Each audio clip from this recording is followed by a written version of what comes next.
Hello, welcome back to another episode of Gaming with Calvin Calv. Resident Evil. Just kidding. Uh,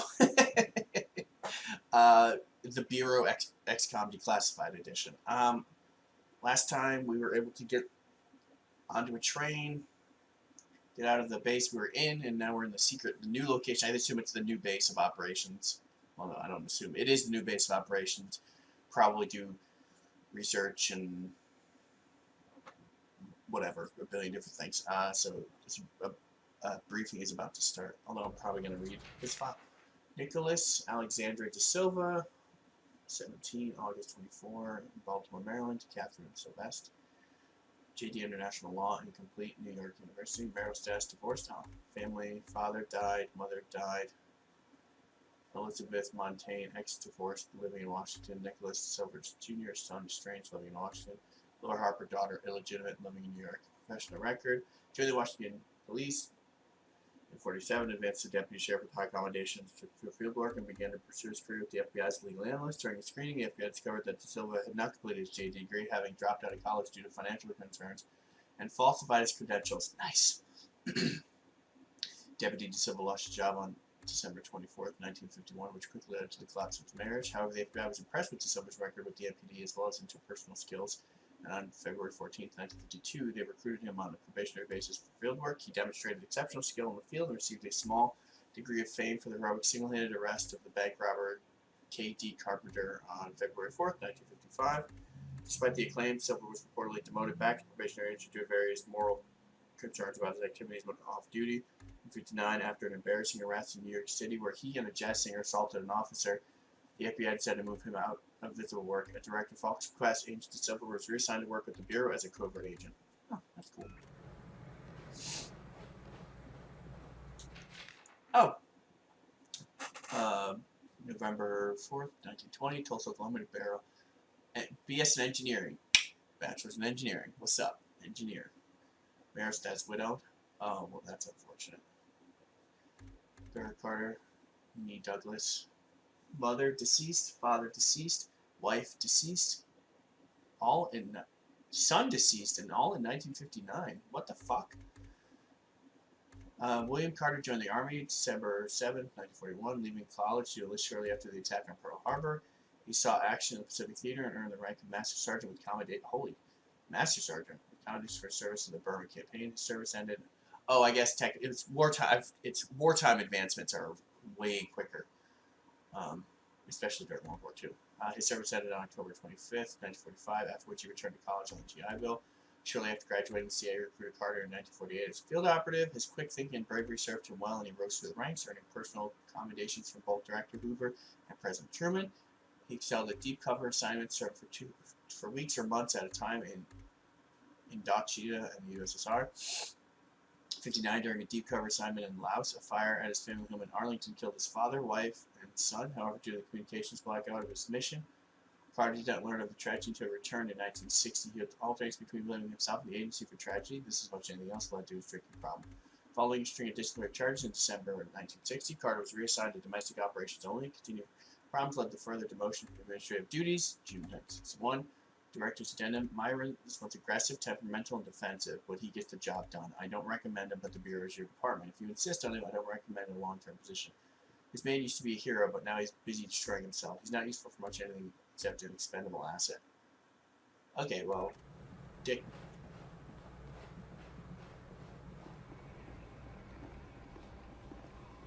I'm glad he's dead. Fuck you, Hoover.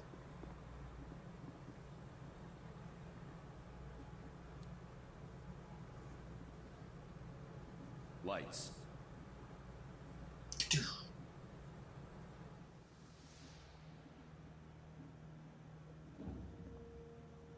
We are at war, and not the one we were expecting. Groom range, 2100 hours. Survivors, 6. In just a few minutes, our enemy managed to destroy the primary Strategic Command Center. By 2130, Strategic Command itself ceased to exist. Our combined military forces have been routed. The comms have gone dark. The red phone will not be ringing. And that is why, as of now, I, Myron Falk, am assuming command of what's left of our nation's defenses. The Bureau was founded to coordinate resistance forces in the event of a complete and successful Soviet invasion. That mission remains the same, even if our enemy does not. We now face an opponent from beyond our world, whose identity is yet unknown. But make no mistake, this enemy has crippled us. They have technology decades beyond what we possess. We must make it our own. Their weapons will become our weapons. And when they do, we shall annihilate them. I give you new orders. Survive, adapt, win. Welcome to XCOM.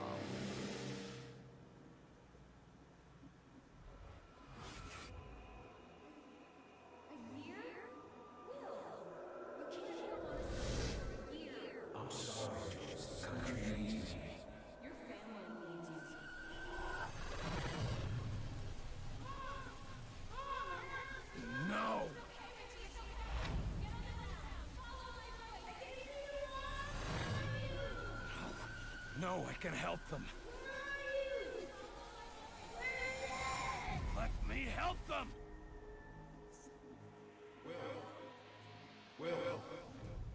Will. Carter. Hey, Will, wake up. What? Jesus, Carter. How is it you look worse than before you went to sleep? I'm fine. And you yelling for me to wake up doesn't help. I wasn't the one yelling.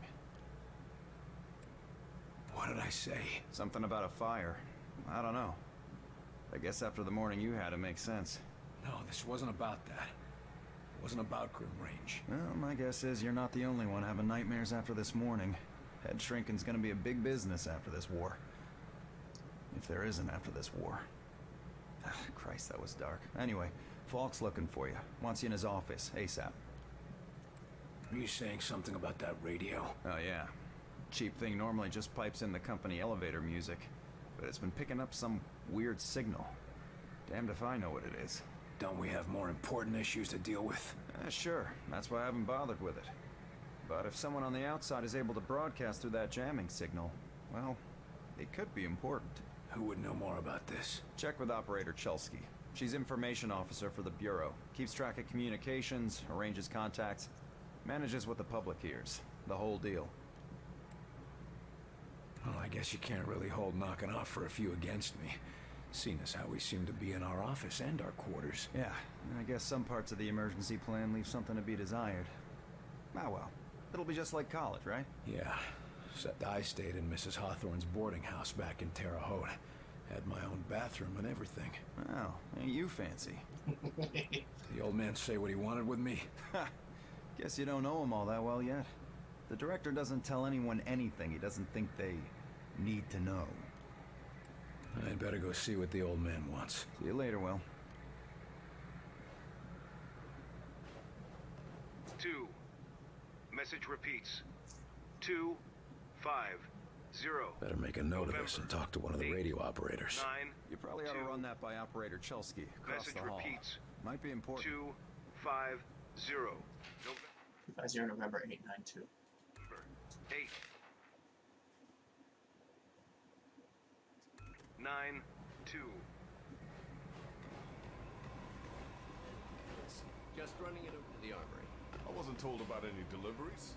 In case you haven't noticed, things are a little hectic around here right now. There's a war on. Sorry, Doc, but we're gonna have to hold you here while we check this with Central. Central? Are you kidding me? Oh, that's right. I forgot. None of you people can think for yourselves. Watch yourself, Doc. Lighthouse, point 1. Hey, I got one of the white coats here with a hazmat delivery for the QM. Says he had it scheduled, but I don't have any transfers on my dock. I really don't have time for this. We don't have time for this. Every moment is vital to our success. Sorry, Doc. We got orders.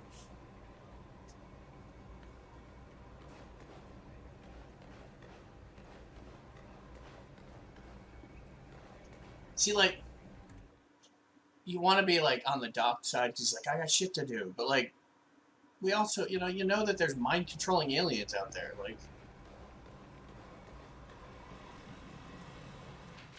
Please have transmission for Dietrich. Maryland. Sir, enemies overrun our inaudible. Capture design. We're having trouble mounting counterattack. We disable the infiltrate and release our stores of. Never had a chance. All staff evacuated to static. You the dispatcher? A little more than that, Agent Carter. I'm Chief Information Officer with the Bureau. Information officer, what does that mean? I oversee the dispatchers, but in addition to that, I also manage our public communications and keep our profile low. And for now, my job is also keeping the public from knowing the scope of the threat. Because rioting mobs of civilians are the last thing we need right now. Exactly. You and your agents contain the enemy's attacks, and my operators will keep the public panic level in check. I'll try not to distract you too much. As long as you have a good reason. What do you need, sir? The radio's been playing a strange broadcast. Any idea what it means? I heard. It's probably an automated weather station nearby, but I suppose it might be instructions for picking up a weaker signal. A clever broadcaster could bypass the worst of the jamming that way. It could be survivors. We could bring them in. It's worth checking out. I'll have Operator Hughes run the radio while you give us the data. First set the range to...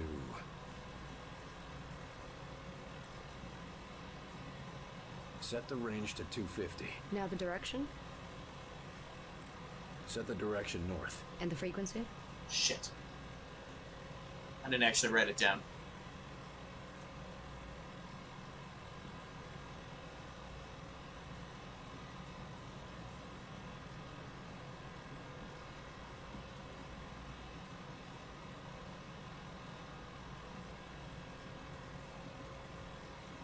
$892, okay.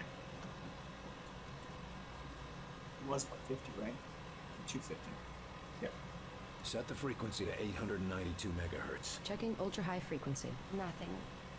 Wait. What is... It's survivors. They're trying to warn others of the attack. Reply. Tell them they aren't alone. We'll do what we can to assist. We'll dispatch someone to help, but we'll also have to make sure they stop broadcasting immediately. We can't risk that information spreading. As long as they get rescued. Yes, sir? What does the population know? They're worried about the communications blackout, but our operatives in the major cities are keeping them in line. Keeping them in line? You make it sound like they've declared martial law. Nothing as heavy-handed as that. Just a series of emergency preparedness tests. They'll be tense, but orderly. Isn't the enemy jamming all communications? Yes, most broadcasting equipment is facing heavy interference, cutting effective range down to less than 5% of normal. Then how are you... Our equipment is significantly more robust. We're still communicating at approximately 90% of effective range. The best of the best, you know. Thanks for the information. Just doing my job. And you're doing a hell of a job. Is there more to him? What is it, Will? I'd better go see what the... See you later, Will.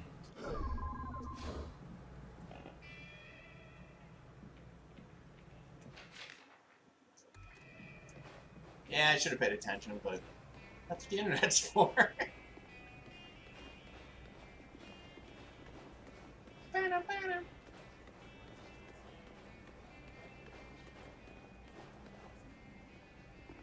Oh, upstairs, I assume?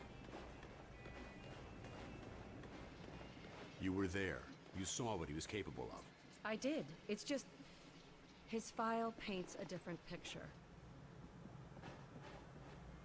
Okay, agents, let's begin. We going on another wild goose chase, Director? Not this time, agents. Because I brought in an expert agent who I expect to turn the tide. Allow me to introduce your new senior agent, Miss Angela Weaver. Agent Weaver, please begin. Good evening, agents. Now, we have reason to believe our target is... Is this some kind of joke? I assure you, I do not joke about potential infiltrate... Come on, miss. Get back to reception and leave the real work to us, okay? Agent Percy, watch your tone. Director, how many concrete cases of the Outsiders have your agents uncovered to this date? That would be 0. And how many have I uncovered in my own investigations? 2 confirmed, 1 pending. Thank you, Director. If I may continue... Listen up, Agent Percy. Maybe you'll learn how to do your job. Yes, sir. Now, we have reason to believe an infiltrator has compromised military command. Yeah. I mean, that's a bit of a heavy-handed way to, you know. I mean, I am not surprised that people are being sexist. So that's a bit of a heavy-handed way to show me like she knows what the fuck she's doing. But It's to the point, and I like it. Didn't beat around the bush. It's not like, oh, it's like, how many have you done? 0. How many has she done? 1 billion. Fuck you. She knows what she's doing. Shut the fuck up, Percy. Percy, you're a dick.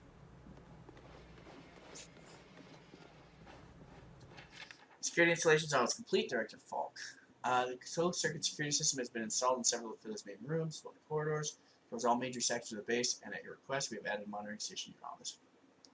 Recording options have been provided, but some of the crew have concerns about installing cameras in the living and hygiene quarters. I told them I understand, but the potential infected, we can't be too careful. We can expect all surveillance to be in place soon. Pat Barclay, maintenance. Pat, you're the man. Speak of the devil. That's Carter, me. good. Agent Weaver is afraid you don't play well with others. I tend to see that as an asset. Okay, bye. We're gonna listen to this first. To conclude, all signs show a pattern of systemic interference that cannot be explained by known enemies. Excellent work as Come over always, here, Carter. I'd like a word. But I'm not sure what you're suggesting. These activities aren't from the Reds. They aren't from any known source on Earth, so we must examine alternative sources. You mean to say aliens? It's more likely than you think. We cannot afford to be caught off guard. Oh, okay, Myron. I think you've been working too hard. Take a little time off, maybe a vacation, and... No, listen, this is too important to ignore. My team has already uncovered a half dozen potential cases of outside interference. No, you listen. I have a meeting with the generals in 2 days, and I will not have you making a laughing stock out of this department. General Deems is already talking about cutting funding, and if that happens, you and your team will be out. Do you understand? Yes, Director. Perhaps you're right about that vacation. That's more like it. Someplace nice and sunny. Lots of fresh air, like New Mexico. Bachelor of Arts. Bachelor of Arts. Leland University. Why has he got 2 of them? Did they just reuse the fucking asset? They just reused the asset. Schenectady. Master of Science. Oh, that's cool. And there's the 3rd one. They just fucking reused the I mean, I can't read the rest of the words, but they just use the same. It looks like they just reuse the same asset, which, you know, be lazy. What do you want from me, sir? You're not here in this facility by chance. I brought you here quite purposefully. I've been following your career for some time. Why me? I've been behind a desk since... well, for a while. Yeah, but you were a hell of an agent before you sat behind that desk. And what's more, I know what put you behind that desk. The brass put me there. Sure, the brass made the call. But it was you who kept yourself there. I don't need another round of psychobabble. I had enough of that from the company's shrinks after the incident. It was an accident, Carter. Beyond your control. Right, yeah. And next you tell me how I can't save everyone. It's too late for that. But you can save some of them. And right now, that might be enough. Right. Well, I'm with you, Falk. If only because, for all we know, this clown show you're running here is all that's left of our nation's defenses. Then that makes you one of the nation's best weapons. What's our plan? Our first order of business is to get this facility running at full capacity. I believe our best shot at defeating an enemy with superior technology is to take that technology from them and make it our own. And we got the facilities to do that? We're still finishing construction on the lab, but we've already got one of the best leading the team, Dr. Dresner. And he won't be doing it alone. I'm in the midst of organizing field teams to be sent on recon and recruitment missions for other specialists. What is this place? I mean, when aliens from another world aren't attacking our planet. This facility is essentially fulfilling its intended function right now. It was created to respond to a potential invasion on domestic soil. Do all of these people work here? No. Typically, you won't find much more than a skeleton crew here. But certain carefully selected individuals across all military disciplines are aware of this facility's existence. In the case of a domestic invasion, they're under orders to arrive here. I never knew about this place. Well, based on your performance at Groom Range, I'd say that omission was a grievous oversight. What do we know about the enemy? Very little. Before this morning, we only knew of scattered oddities. We weren't even sure if they were connected. Such as? Deposits of the substance called Illyrium were found in various locations across the nation. there were weather oddities. We received and investigated reports of what we called thinnings. Localized instances where the very fabric of reality itself seemed to be warping, then dissolving. And this was kept secret? From whom? The populace? The news would have generated mass panic. No, the circle was kept quite small on this. I'm heading down to the ready room. De Silva will meet you there and help you assemble a team. Get moving. Cool. Alright, so that'll be it for this episode. Thank you very much for watching. Please like, subscribe, comment, like and comment. Make sure you hit the bell ding, to get notifications about future videos and when they come out. And as always, I'll catch you all next time. Come out. Bye. Thanks for watching. Maybe check out some of these things. Maybe that playlist, or that playlist, or that video, or that video. I have a lot of them. Check them all out. And for the rest of this time, I'm just gonna sing. Check out more videos. Check out more videos. Oh, yeah, I got more videos. Yeah.